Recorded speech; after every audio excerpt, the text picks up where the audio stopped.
पानी इसका जो है यहाँ पे ये सब करके और फिर मैंने इधर कर दिया। इसको मैंने सारा मसाले लगा के एक दिन पहले रख दिया था।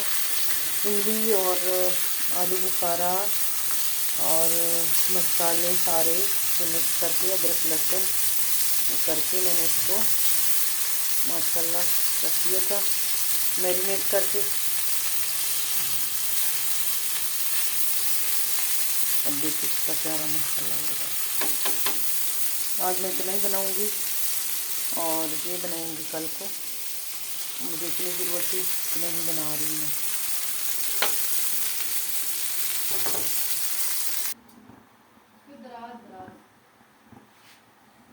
यहाँ पे हमारे चावल रेडी हो चुके हैं माशाल्लाह माशाल्लाह। ज़बरदस्त मटरों वाले।